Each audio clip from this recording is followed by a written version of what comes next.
Merci d'être resté avec nous pour cette page spéciale consacrée au premier festival international du film politique qui se déroule ici à Carcassonne dans l'Aude jusqu'à samedi soir. Un festival qui a été porté par l'association Regard Caméra que vous présidez. Étienne Garcia, bonsoir. Bonsoir. Alors, pas facile de parler dans des documentaires. En tout cas, c'est pas forcément porteur des documentaires et des films politiques. Qu'est-ce qui vous intéressait dans le fait de créer un festival ? Alors, pas forcément porteur. Le terme politique qui est complexe, y compris dans le contexte actuel. Mais par contre, porteur, oui, dans tout ce que l'on peut arriver à défendre. Je crois que une de nos membres de jury disait hier qu'on éveille les consciences, qu'on porte peut-être un regard sur le monde. Et nous, en tant que festival, ce qui était intéressant, c'était, je crois, de partager des œuvres et par l'avenue de réalisateurs, des œuvres de personnes qui s'engagent et qui croient par ces projets, voilà, et mettre des réflexions auprès des publics et des jeunes publics. Ouvrir les consciences, justement, c'est ce que vous faites avec notamment des collégiens et des lycéens de l'Aude qu'ont suivi ce matin Alexandre Grelier et Frédéric Guibal. Intéresser des lycéens à la chose publique avec un documentaire allemand en noir et blanc qui montre la fabrication d'un règlement européen, le pari semble plutôt osé pour cette projection pédagogique. Et pourtant, il semble bien en rester quelque chose. Un petit peu voir comment se passent les coulisses du pouvoir européen, un peu comment ça fonctionne, un peu les pouvoirs des entreprises aussi, et des groupes parlementaires européens, et c'est vraiment intéressant. J'ai appris que pour mettre en place des règles, il faut vraiment avoir l'avis de tout le monde, et que ça peut être compliqué pour que ça plaise à tout le monde. Démocratie, c'est le titre de ce documentaire sorti en 2015 et donc projeté hors compétition. Il retrace le long parcours du règlement sur la protection des données au Parlement européen jusqu'au vote d'une loi. Un sujet complexe suivi d'un temps d'échange avec un ancien assistant parlementaire. C'est une loi qui part de zéro.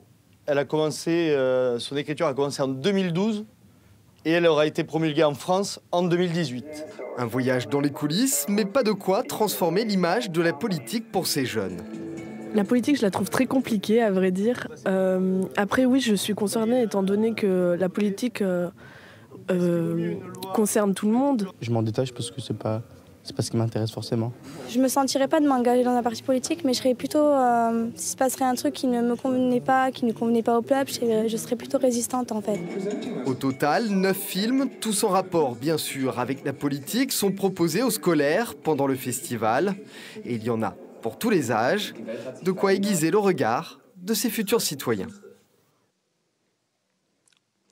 Louis Plenel, bonsoir. Vous êtes créateur et directeur de publication de Mediapart. C'est important, justement, de sensibiliser jeunes à politique, alors qu'on voit qu'ils y croient pas forcément. Ils ont raison. Quand la politique est impuissante, quand on a le sentiment qu'il n'y a pas d'espoir, il n'y a pas de raison d'y croire.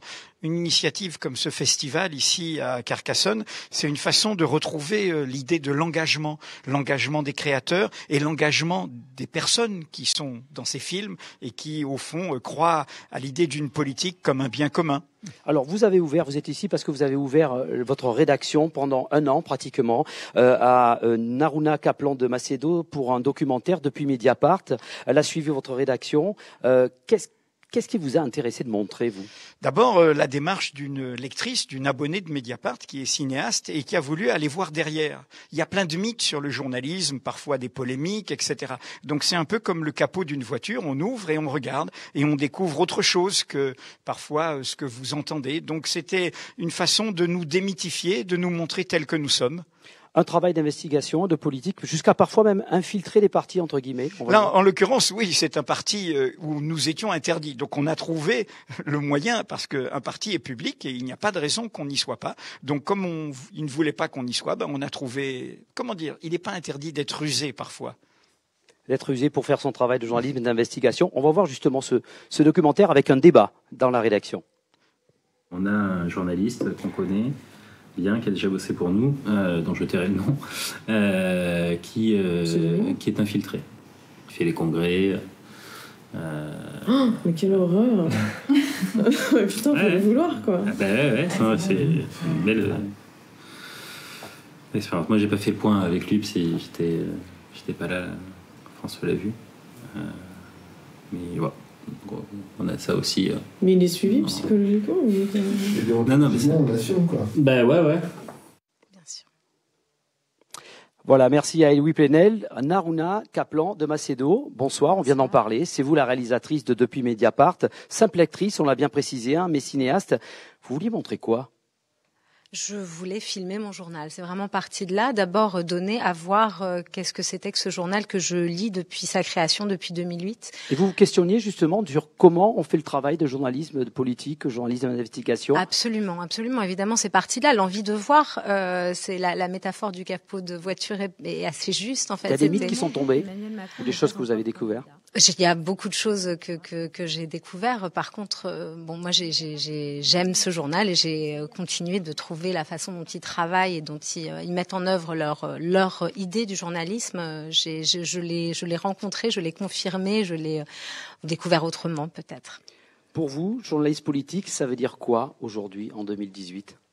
J'ai réfléchi à cette question, mais je pense que journalisme politique, c'est journalisme d'abord. C'est-à-dire, c'est croire à ce qu'on fait comme quelque chose un travail qui appartient au bien commun, les faits, donner à voir et à entendre les faits. Et je pense que plus que jamais, dans une période de confusion politique comme celle qu'on vit, c'est très important d'avoir des gens avec lesquels on peut penser, qui nous donnent des outils pour penser. Merci Naruna Kaplan de Macedo. Depuis Mediapart, c'est projeté ce soir à 21h au Dôme, là où nous nous trouvons, dans le cadre de ce premier festival international du film politique. À suivre votre journal national. Bonne soirée à toutes et à tous sur France 3.